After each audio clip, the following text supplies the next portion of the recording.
మనం చేసింది ఏంది?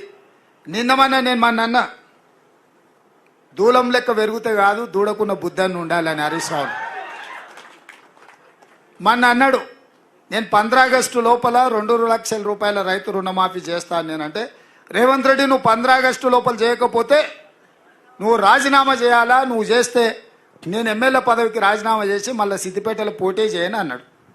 నేను ఆ సవాల్ను స్వీకరించి, మంచిది హరీష్ రావు గారు, నీ సిట్టి జేబులో పెట్టుకో రాజీనామాది, 15 ఆగస్టు తర్వాత సిద్దిపేటకు నీ శని వదులుతుంది, చింతమాడికలో పోయి చింతశెట్టి కింద వండుకో అని చెప్పిన. ఇవాళ ఏమంటుండే, అమరవీరుల స్తూపం దగ్గరకు పోయి దాన్ని కూడా ఆయనకి ఎప్పుడు మోసం చేయాలనిపిస్తే ఆ మోసానికి ముసుగు అమరవీరుల స్తూపం, దాని వెనకాల దాచుకొని అబద్ధాలు చెప్తాడు. ఇన్ని రోజులు ఎప్పుడైనా అమరవీరుల స్తూపం కాడిపోయిందా? ఇవాళ పోయి చెప్తున్నాడు ఈ రైతు రుణమాఫీ కాదు ఇంకేంటి ఒక కండిషన్లు చెప్పి ఇవన్నీ చేసి ఇంత పెద్ద లేఖ రాసుకొచ్చారు. రాజీనామా లేఖ అట్లా ఉండదు. నాకు ఎవరో చూపించారు, మొత్తం సీసపత్యం రాసిండు అందులో, వాళ్ళ మామ చెప్పిందంతా.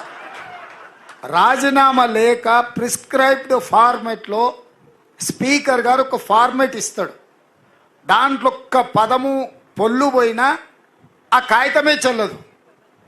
మళ్ళీ ఈయన సీసపద్యం అంతా రాసుకోవచ్చండి. సీసపద్యం రాజీనామా పత్రం చెల్తుందా? పెద్ద తెలివి అనుకుంటుండే ఆయన. తాటి చెట్టు లెక్క పెరిగితే కాదు నాయన, మోకాళ్ళలో కాదు అరికాళ్ళకు పోయినట్టు నీ తెలివితేటలు హరీష్ రావు. ఇప్పుడు కూడా నేను చెప్తున్నా హరీష్ రావు, నీ సవాల్ను స్పష్టంగా మేము స్వీకరిస్తున్నాం. 15 ఆగస్టు లోపల 2 లక్షల రూపాయల రుణమాఫీ చేస్తా, నీ రాజీనామా రెడీగా పెట్టుకో. రైతులకు రుణమాఫీ చేయకపోతే మాకెందుకయ్యా అధికారం? ఈ రైతులకు రుణమాఫీ చేయకపోతే ఆ రైతులు ఎవరు? మా వాళ్ళే కదా, మా కుటుంబాలే కదా, మా పరివారమే కదా. వాళ్ళ కోసము అయితే 30,000 40,000 కోట్లు అవుతుంది. కానీ ఏమవుతుంది? నువ్వు కాళేశ్వరం దోసుకున్న 1,00,000 కోట్ల కంటే ఎక్కువనా?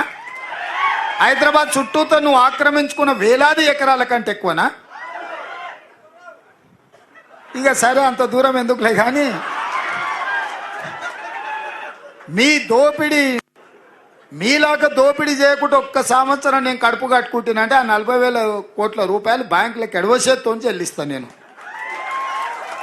అందుకే మీకు అందరికీ మీ ద్వారా తెలంగాణ ప్రజలకు తెలవాలి, 15 ఆగస్టు లోపల 2 లక్షల రైతుల రుణమాఫీ చేసే బాధ్యత మన ప్రభుత్వాన్ని స్పష్టంగా ప్రజలకు చెప్పండి.